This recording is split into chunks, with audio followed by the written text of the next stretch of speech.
वेणु classes में आपका स्वागत है।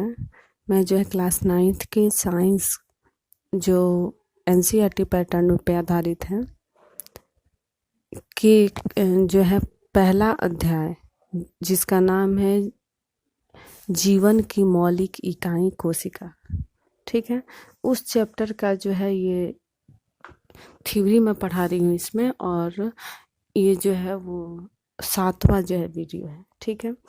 अगर इससे पहले वाले आपको वीडियो देखने हैं तो डिस्क्रिप्शन में जाके आप देख सकते हैं। हमारे चैनल को लाइक कर दीजिएगा, सब्सक्राइब कर दीजिएगा और बेल आइकन भी दबाना मत भूलिएगा, इसलिए ताकि सभी वीडियो आपको समय समय से मिलते रहें, ठीक है। इसमें जो है एक भी टॉपिक आप छोड़े नहीं जाएंगे, सबके सब टॉपिक जो है एक साथ आपको अलग अलग वीडियो में 1-2 टॉपिक करके जो है वो पढ़ाए जाएंगे, ठीक है। अभी जो है इसके पहले वाले वीडियो में हम ये देखिए ये पढ़ा चुके हैं फिगर के साथ जंतु कोशिका। इसके पहले वाले वीडियो में जो है हम आपको पढ़ाए हैं, जो 6ठा वीडियो था इस चैप्टर का। अब जो है इसमें हमको कोशिका द्रव्य पढ़ना है, यानी कोशिका में पाया जाने वाला पदार्थ। द्रव्य को क्या कहते हैं? पदार्थ कहते हैं। द्रव को जो है वो लिक्विड कहते हैं, यानी जिसमें बहाव होता है। अब देखिए इसमें क्या कह रहा है कि कोशिका द्रव्य और केंद्रक द्रव्य संयुक्त रूप से जीव द्रव्य कहलाता है, यानी केंद्रक में पाया जाने वाला द्रव्य। फिगर के द्वारा हम आपको समझा देते हैं। ये देखिए जंतु कोशिका है, हम इसी में समझा देते हैं। ये संपूर्ण कोशिका यानी पूरी कोशिका है, ठीक है। इसमें जो है ये जितना भी खाली भाग दिखाई दे रहा है ये सब इसमें क्या पाए जाते हैं? तो सब में जो है कोशिका द्रव्य पाए जाते हैं, और कोशिका के बीच में जो है केंद्रक होता है। केंद्रक में जो खाली स्थान होते हैं इसमें जो है क्या पाया जाता है? तो केंद्रक द्रव्य पाया जाता है, ठीक है। और ये दोनों का जो कॉमन समझते हैं, जो सामान्य नाम होता है वो क्या है? तो इसको जो है हम जीव द्रव्य कहते हैं। क्या कहते हैं? जीव द्रव्य, ठीक है। इसको हम कॉमन रूप से क्या कहते हैं? जीव द्रव्य कहते हैं। उम्मीद है आपको समझ में आ गया होगा। अब देखिए आ जाते हैं फिर से अपने टॉपिक पे। अब देखते हैं हमारा टॉपिक यहाँ से स्टार्ट होता है। क्या कह रहा है? कोशिका द्रव्य जिसको साइटोप्लाज्म कहा जाता है। कोशिका द्रव्य जिसको साइटोप्लाज्म कहा जाता है। तो इसमें जो है द्रव्य का अर्थ क्या होता है? तो इसमें जो है द्रव्य है उसका अर्थ होता है पदार्थ। क्या होता है? पदार्थ होता है, ठीक है। आगे बढ़ते हैं। क्या कह रहा है? कोशिका द्रव्य और केंद्रक द्रव्य संयुक्त रूप से जीव द्रव्य कहलाता है। तो ये हम आपको समझा दिए हैं ऊपर फिगर में, ठीक है। अब देखिए जीव द्रव्य का खोज, जीव द्रव्य का यहाँ दिखा रहा है। ऐसा नहीं है कि सिर्फ कोशिका द्रव्य का या सिर्फ जो है केंद्रक द्रव्य का, ये दोनों का जो है वो खोज, तो दोनों का कॉमन नाम जीव द्रव्य होता है। इसलिए यहाँ दे दिया है कि जीव द्रव्य का खोज क्वेश्चन आपसे पूछेगा कौन करता है? तो जेई पुरोकंज करते हैं। कौन करते हैं? जेई पुरोकंज, जेई पुरोकंज। और कितने में? तो 1839 में जो है वो जेई पुरोकंज जो है वो क्या जीव द्रव्य का खोज किए थे, यानी कोशिका द्रव्य का भी खोज यही किए थे और केंद्रक द्रव्य का भी खोज यही किए थे। अगर कहीं अलग अलग दे दे कि कोशिका द्रव्य का खोज कौन किए थे तो जेई पुरोकंज ही होगा। अगर देता है कि केंद्रक द्रव्य का खोज कौन किए थे तो जेई पुरोकंज ही किए थे। इसमें कंफ्यूज मत होइएगा। और दोनों का कॉमन नाम जो होता है वो जीव द्रव्य है, तो इसीलिए यहाँ लिख दिया गया है कि जीव द्रव्य का खोज जेई पुरोकंज ने कितने में? तो 1839 में किए थे, ठीक है। उम्मीद है आपको समझ में आ गया होगा। हमारे वीडियो को लाइक भी कर दीजिए ताकि हमें पढ़ाने में अच्छा लगेगा, हमें ये भी लगेगा कि हाँ आप पढ़ाई कर रहे हैं। अब देखिए आगे बढ़ते हैं। आगे क्या है हमारा पॉइंट? कह रहा है कोशिका द्रव्य प्लाज्मा झिल्ली के अंदर तरल पदार्थ है। कोशिका द्रव्य जो है वो क्या है? प्लाज्मा झिल्ली के अंदर प्लाज्मा झिल्ली कोशिका झिल्ली को ही कहते हैं, और इसके बारे में डिटेल में जो है हम इसके पहले वाले वीडियो में पढ़ा चुके हैं, इसलिए आप पहले वाले सभी वीडियो देख लीजिए। ठीक है, तो कोशिका द्रव्य जो है प्लाज्मा झिल्ली यानी कोशिका झिल्ली के अंदर जो है पाए जाने वाला तरल पदार्थ है। तरल पदार्थ उसको कहते हैं ना, जो थोड़ा तेल की तरह ही हो, गाढ़ा हो, उसमें बहाव की स्थिति हो, वो जो पदार्थ होगा वो तरल पदार्थ होता है, जिसमें कोई दूसरा पदार्थ जो है ना वो आसानी से तैरता रहे, वो भी क्या होगा, तरल पदार्थ होता है, जैसे पानी, तेल। ठीक है, ये सब चीज। इसमें कोशिका के अंगक तैरते रहते हैं। जैसे कोशिका है, मान लेते हैं ये एक क्या है, कोशिका है, इसमें बहुत सारे अंग होंगे इसके, और ये सभी अंग जो है वो किस में तैरते रहते हैं, तो कोशिका द्रव्य में। यहाँ जो आपको जितना ये खाली स्थान दिख रहा है इन अंगों के अलावा, ये उजला उजला, तो ये सभी जो भाग हैं वो क्या है, कोशिका द्रव्य है। और इसी में जो है कोशिका के जितने भी अंग हैं, जैसे माइटोकॉन्ड्रिया, गोल्जी इकाई, अंतःपरद्रवी जालिका। अंतःपरद्रवी जालिका दो प्रकार का होता है, कौन कौन सा, खुरदरी अंतःपरद्रवी जालिका, चिकनी अंतःपरद्रवी जालिका, उसके अलग केंद्रक, केंद्रिका, ये सभी क्या है, इसके अंग हैं। और ये सभी अंग जो है किसमें तैरते रहते हैं, तो कोशिका द्रव्य या जीव द्रव्य में। जैसे क्रोमेटिन हुआ, गुणसूत्र हुआ, केंद्रिका हुआ, तो ये क्या केंद्रक के अंदर पाए जाते हैं, और केंद्रक के अंदर पाए जाते हैं यानी केंद्रक द्रव्य में होंगे। तो कॉमन रूप से हम कह सकते हैं ना कि जीव द्रव्य में इसके कोशिका के सभी अंगक जो है क्या है, तैरते रहते हैं। यह पारदर्शी तथा चिपचिपा होता है, और 70% भाग की रचना यही होती है। मतलब ये कैसा, पारदर्शी। पारदर्शी मतलब एक अगर सामान्य शीशा लेते हैं तो हम क्या उसके पीछे भी देख सकते हैं, दिखता है ना, तो उसके पीछे का भी हम यहाँ मतलब शीशे के इस पार से आगे से उसके पीछे का देखा जा सकता है, यानी वो क्या है, पारदर्शी है, यानी उसके आर पार देखा जा सकता है, तो वो क्या होगा, पारदर्शी होगा। चिपचिपा जानते हैं आप, ठीक है, तो वो चिपचिपा भी होता है। और मतलब चिपचिपा होने का ऐसा नहीं कि एकदम गोंद की तरह होता है जो चिप चिप करेगा, थोड़ी देर बाद सूख के एकदम चिपक जाएगा, वैसा नहीं होता है, लेकिन वो हमेशा जो है क्या, हल्का चिपचिपा होता है।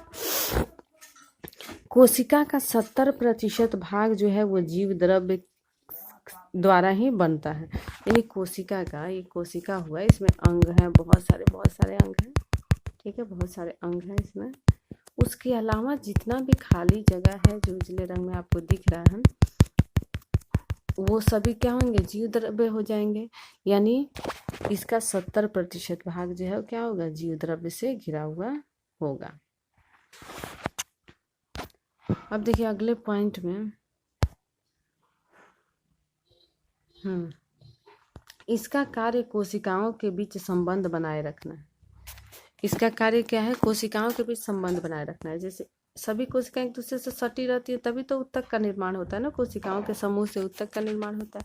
तो अगर इस तरह से सभी कोशिकाएं आपस में सटी हुई हैं तो ये दोनों के बीच भी जो है पदार्थों का आदान प्रदान होता है ना, तो इनके बीच जो है संबंध कार्य भी कौन कौन करता है, तो कोशिका द्रव्य के द्वारा या जीव द्रव्य के द्वारा ही इनके बीच जो है वो आदान प्रदान यानी संबंध की क्रियाएं जो है होती हैं, और अंगकों को अपने अपने स्थानों पर सुरक्षित रखता है।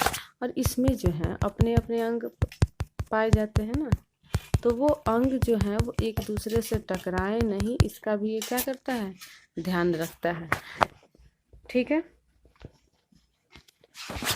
हमारा वीडियो जो है अगर आपको अच्छा लगे तो हमारे चैनल को सब्सक्राइब कर लीजिए, लाइक कर लीजिए, और कमेंट भी करके बताइए कि हमारा वीडियो आपको कैसा लग रहा है, इसमें क्या कमी है जो हम सुधार करें। ठीक है, अभी देखिए एक बार रिवीजन कर लेते हैं कि कोशिका द्रव्य। तो कोशिका द्रव्य यानी कोशिका में पाए जाने वाले पदार्थ, जिसको साइटोप्लाज्म कहा जाता है, और इसको सामान्य रूप से यानी कोशिका में केंद्रक भी पाया जाता है और कोशिका भी है। तो कोशिका के अंदर और केंद्रक के अंदर जो द्रव्य यानी पदार्थ पाए जाते हैं उसको संयुक्त रूप से यानी दोनों का मिला हुआ एक रूप जो है उसका नाम दे दिया गया है जीव द्रव्य। ठीक है, जीव द्रव्य का खोज कौन किए थे? तो जेई पुरुकोंज ने किया था। और कब किए थे? तो 1839 में किए थे। कोशिका द्रव्य प्लाज्मा झिल्ली के अंदर तरल पदार्थ के रूप में पाया जाता है। तरल पदार्थ यानी जिसमें बहाव हो। इसमें कोशिका के अंगक तैरते रहते हैं। कोशिका द्रव्य में और केंद्रक द्रव्य में यानी जीव द्रव्य में जो है वो क्या है, कोशिका के सभी अंग तैरते रहते हैं। यह कोशिका का 70% भाग होता है और ये पारदर्शी और चिपचिपा होता है। ठीक है, पारदर्शी बताए थे जिसमें आर पार देखा जा सकता है। इसका कार्य कोशिकाओं के बीच संबंध बनाए रखना और अंगकों को अपने अपने स्थानों पर सुरक्षित रखना होता है। ठीक है, उम्मीद है आपको इतना समझ में आ गया होगा। अब हम लोग पढ़ेंगे अगला टॉपिक। ध्यान दीजिएगा क्योंकि इसके जो है पार्ट्स हैं अलग अलग और फिगर भी दिया गया है साथ में आपको। देखिए ध्यान से पढ़िएगा। क्या कह रहा है? अंतद्रवी जालिका, इसको इंडोप्लाज्मिक रेटिकुलम कहते हैं। क्या कर रहा है? अंतद्रवी जालिका, जिसको इंडोप्लाज्मिक रेटिकुलम कहा जाता है। ठीक है, आकार के आधार पर इसको जो है बांटा गया है। तो किसके आधार पर? उसके आकार के आधार पर 3 भाग में बांट दिया गया है। एक जो है वो क्या है? तो एक जो है गोलाकार या वेसिकल्स या पुटिका उसको कहते हैं। 3 नाम है इसके, गोलाकार, वेसिकल्स या पुटिका। ठीक है, उसके बाद जो है दूसरा पॉइंट है इसका, मतलब दूसरा भाग है छड़ाकार या सिस्टर्नी। क्या है? छड़ाकार यानी छड़ के आकार का और सिस्टर्नी। उसके बाद जो है तीसरा भाग इसका है सखान्वय या नलिकाकार, यानी सखा के समान या नली के समान। ठीक है, ये 3 जो है इसके आकार के आधार पर अंतद्रवी जालिका को बांट दिया गया है। देखिए यहाँ फिगर में हम आपको दिखाए हैं गोलाकार, वेसिकल्स या पुटिका, इनको ही कहा जाता है जो इस आकार के होते हैं। उसके बाद जो छड़ाकार या सिस्टर्नी जो है वो ऐसे छड़ के समान आकार के दिखाई देते हैं। और सखान्वय या नलिका जो है वो सखा के समान, जैसे यहाँ देखिए ये एक मेन ब्रांच हुआ और इससे निकले हुए ये अलग अलग हैं।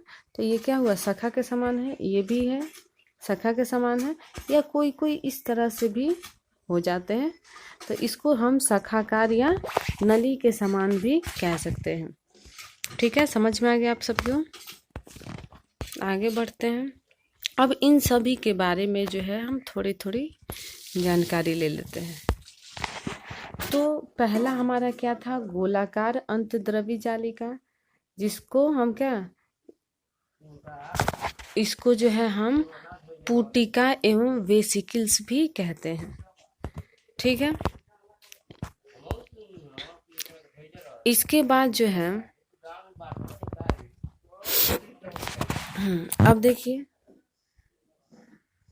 यहाँ जो है पहला हमारा गोलाकार या अंतर्द्रवी जालिका, यह अंडाकार यानी अंडे के आकार या लगभग गोलाकार होता है। ऐसा नहीं है कि पूरा का पूरा जब होगा तो एकदम गोला ही होगा। ये अंडे के आकार का या लगभग गोलाकार इसको हम मान सकते हैं। इन दोनों के अपेक्षा ये क्या होता है? गोला होता है। इनके अपेक्षा जो है ये क्या है? ये गोला दिख रहा है ना आपको? हाँ,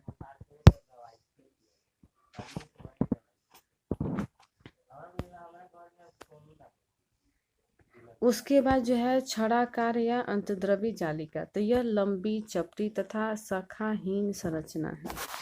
मतलब ये कैसी होती है? लंबी होती है, चपटी होगी। ठीक है, और शाखाहीन यानी इसमें शाखाएं नहीं पाई जाएंगी। सबके सब इस तरह से जो है इस तरह से होंगी। ऐसा नहीं है कि इसमें जो है इस तरह से इस तरह से इस तरह से भाग पाए जाएंगे। ये तो शाखा वाला हो गया ना, तो इसमें जो है वो शाखाएं नहीं पाई जाएंगी।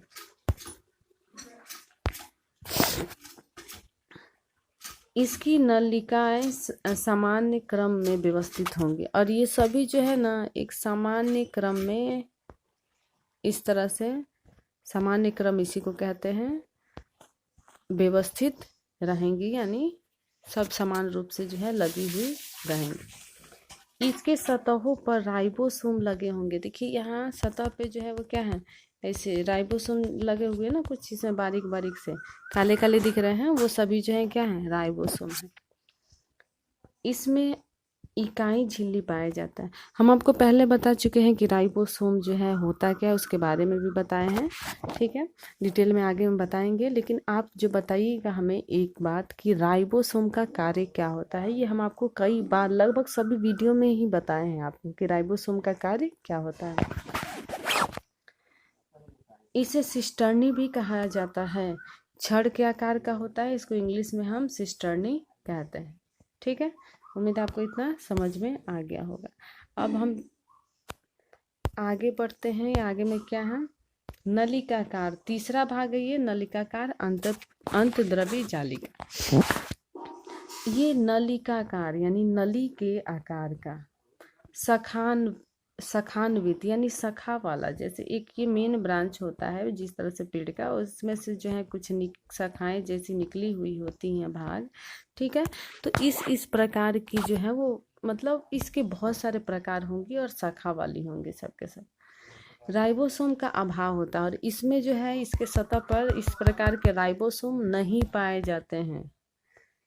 क्या है, राइबोसोम इस पे नहीं पाए जाएंगे, यानी इसको जो है प्रोटीन निर्माण के लिए जो है वो दूसरे की आवश्यकता पड़ेगी, इसमें राइबोसोम क्योंकि नहीं है। अब देखते हैं आगे क्या कर रहा है राइबोसोम की, यहाँ क्या कह रहा है, राइबोसोम की उपस्थिति के आधार पर, यानी इसको आगे और बांट दिया गया है किसके आधार पर, तो राइबोसोम की उपस्थिति के आधार पर। राइबोसोम की उपस्थिति के आधार पर इसको दो भाग में बांट दिया गया। पहले भी फिगर में हम आपको समझाए थे, ठीक है, एक बार यहाँ देख लीजिए। तो अंतर्द्रव्य जालिका को जो है राइबोसोम की उपस्थिति के आधार पर दो भाग में बांटा गया। जिसमें राइबोसोम नहीं पाया जाता है उसको चिकनी अंतर्द्रव्य जालिका कहते हैं, और इंग्लिश में इसको स्मूथ इंडोप्लाज्मिक रेटिकुलम, शॉर्ट में इसको क्या कहेंगे, SER कहा जाता है। क्या कहा जाता है, SER। और दूसरा पॉइंट इसका है, क्या कह रहा है, खुरदरी अंतःप्रद्रव्य जालिका। तो ये खुरदरी क्यों होती है, क्योंकि इस पे जो है राइबोसोम जो है पाए जाते हैं, और इसे जो है हम क्या कहते हैं, रफ इंडोप्लाज्मिक रेटिकुलम कहते हैं। क्या कहते हैं, रफ इंडोप्लाज्मिक रेटिकुलम कहते हैं। और इसे जो है शॉर्ट में जो है RER कहा जाता है, ठीक है। चिकनी अंतःप्रद्रव्य जालिका को स्मूथ इंडोप्लाज्मिक रेटिकुलम कहा जाता है। तो स्मूथ का S, इंडोप्लाज्मिक का E और रेटिकुलम का R, ठीक है, यानी SER शॉर्ट में कहा जाएगा। और दूसरा जो भाग है खुरदरी अंतःप्रद्रव्य जालिका, जिसमें राइबोसोम जो है उपस्थित होते हैं, जिसके कारण से वो खुरदरा होता है, तो इसको जो है रफ इंडोप्लाज्मिक रेटिकुलम कहते हैं। तो रफ का R, इंडोप्लाज्मिक का E और रेटिकुलम का R, तो क्या हो जाएगा, RER जो है इसका शॉर्ट फॉर्म होगा। इसके बाद अब हम पढ़ लेते हैं इन दोनों के बारे में कि चिकनी अंतःप्रद्रव्य जालिका जो है वो क्या होता है, ठीक है। तो क्या कह रहा है, इसमें सतहों पर राइबोसोम अनुपस्थित होते हैं। वो अनुपस्थित होने का अर्थ है कि नहीं होंगे, यानी राइबोसोम इसके सतह पे नहीं पाए जाएंगे, ठीक है। इसके बाद ये वसा तथा लिपिड अणुओं के बनाने में सहायता करते हैं, इसलिए यह चिकनी सतह वाले होते हैं। यानी इसमें जो है वसा यानी तेलीय चीज बनता है, तेलीय पदार्थ, ठीक है। तो वसा और लिपिड बनता है, जो दोनों ही क्या है, तेलीय पदार्थ होते हैं, और इनके बनने के कारण से भी इसका सतह जो क्या होता है, चिकना होता है। उसके बाद क्या है, यकृत की कोशिकाओं में SER विष तथा दवा को निराविषीकरण करने में महत्वपूर्ण भूमिका निभाता है। अब देखिए, यकृत किसको कहते हैं, तो लीवर को, ठीक है। और लीवर में जो है SER यानी चिकनी अंतःद्रव्य जालिका जो है विष और दवा को निराविषीकरण करने में भूमिका निभाते हैं। अब निराविषीकरण करने का अर्थ क्या होता है, देख लीजिए।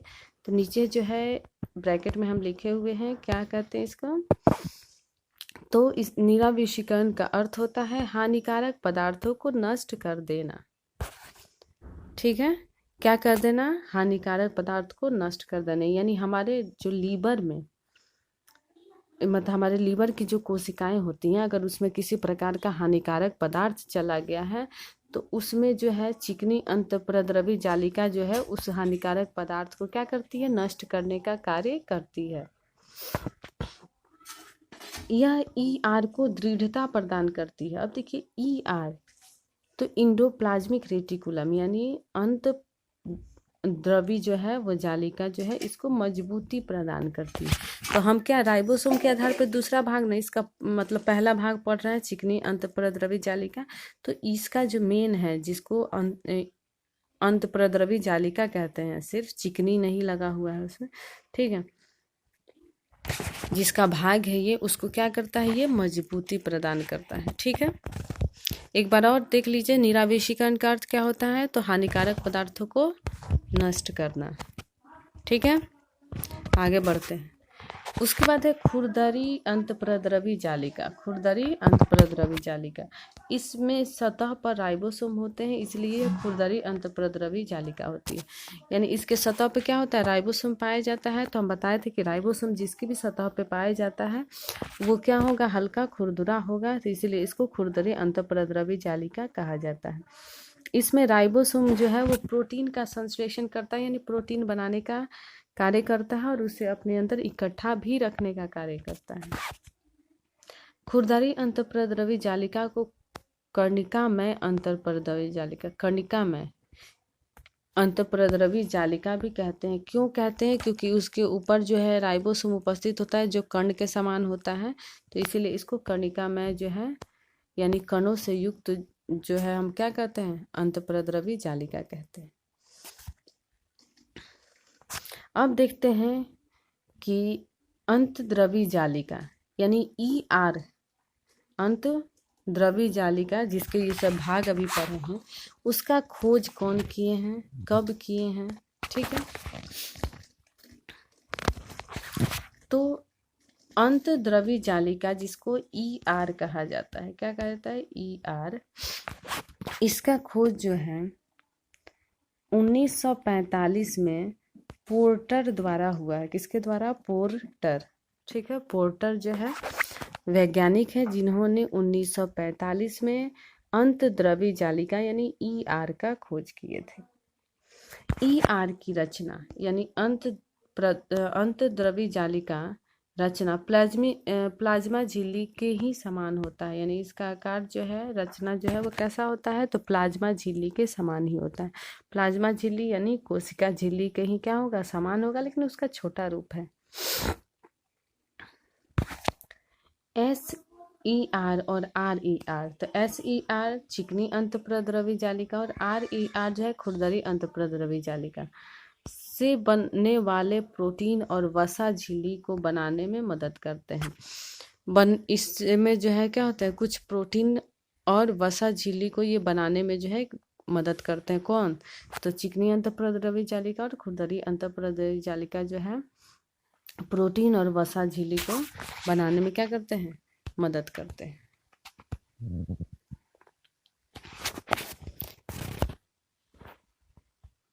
हमारा वीडियो अगर आपको अच्छा लगे तो लाइक कर दीजिएगा, चैनल को सब्सक्राइब भी कर लीजिएगा।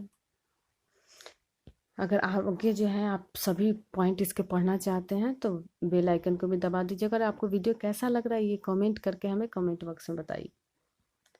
क्या अगला पॉइंट क्या है, कुछ प्रोटीन तथा वसा एंजाइम की तरह कार्य एवं हार्मोन की तरह कार्य करते हैं। यानी इनमें जो बनने वाले कुछ प्रोटीन हैं तथा वसा एंजाइम, तो इनमें जो कुछ प्रोटीन है वसा एंजाइम की तरह कार्य करते हैं या हार्मोन की तरह भी कार्य करते हैं। ठीक है, हार्मोन के बारे में आपको जो है आगे डिटेल में पढ़ना है। उसके बाद क्या कर रहा है, विभिन्न कोशिकाओं में ER विभिन्न रूपों में दिखाई देते हैं।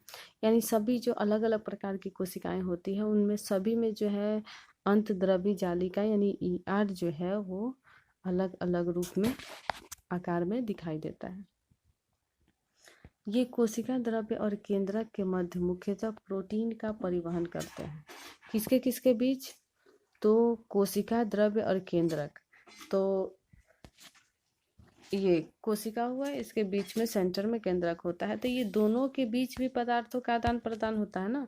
तो इसमें जो है मदद कौन करता है, प्रोटीन के परिवहन के लिए मदद करता है ER करता है, यानी अंतःप्रद्रवी जालिका जो है वो मदद करता है प्रोटीन का आदान प्रदान करना। किसके किसके बीच, तो कोशिका द्रव्य और केंद्रक के बीच। कशेरुकी जीवों में यह SER की सहायता से निरावेशीकरण का कार्य करता है। कशेरुकी मतलब इसके अंतर्गत वो सभी जीव आ जाएंगे जिनमें रीढ़ की हड्डी पाई जाती है। रीढ़ की हड्डी पाई जाती है, वो सभी जीव जो है इसके अंदर आ जाते हैं कशेरुकी जीव में। ठीक है, जिसमें रीढ़ की हड्डी पाई जाएंगी। यहाँ देखिए ब्रैकेट में लिख भी दिए हैं। निरावेशीकरण का अर्थ क्या है, उनके अंदर जो है वो जितने विषैले पदार्थ है उसको नष्ट करना। ठीक है, निरावेशीकरण का अर्थ। उसका देख ले तो कशेरुकी क्या करे, वैसे जीव जिसमें रीढ़ की हड्डी मौजूद होती है, यानी जितने भी जीव जिनमें जो है रीढ़ की हड्डी मौजूद होगी वो सभी जो है वो क्या होंगे, कशेरुकी जीव कहलाएंगे। अब देखिए ये क्या है, तो ये जो है केंद्रक, ये जो है केंद्रक है, और केंद्रक से लगी हुई जो है वो अंतद्रवी जालिका यानी ER पाया जाता है। इसमें दो तरह की हैं, एक जो इनमें जो है ये डॉट डॉट जैसी लगी हुई हैं, तो ये राइबोसोम हुआ, और राइबोसोम जिस पे लगा हुआ हो वो क्या होता है, खुरदरी अंतःप्रद्रवी जालिका होता है। और इस पे जो है देखिए इतने में आपको कहीं राइबोसोम लगा हुआ दिख रहा है, नहीं है ना। तो ये जो है क्या हो जाएंगी, चिकनी अंतःप्रद्रवी जालिका होंगी, यानी SER होंगी, और ये RER होंगी। और ये किसके कारण से ऐसा होता है, तो राइबोसोम के कारण से ऐसा होता है। अब जरूरी नहीं है कि हमेशा जो है वो अंतःद्रवी जालिका हो वो केंद्रक से ही लगा हुआ, लेकिन हाँ ज़्यादातर जो है वो केंद्रक के आसपास ही पाई जाती हैं। अब जो है नेक्स्ट वीडियो में जो है हम आपको गोल्जी काय पढ़ाएंगे। ठीक है, अभी जो है यहीं तक रहने देते हैं, टाइम काफ़ी हो गया है। आप जो है इतना ढंग से पढ़ लीजिए। अगर इसमें किसी प्रकार का प्रॉब्लम है या कुछ पूछना है तो आप कमेंट बॉक्स में जो है पूछ सकते हैं।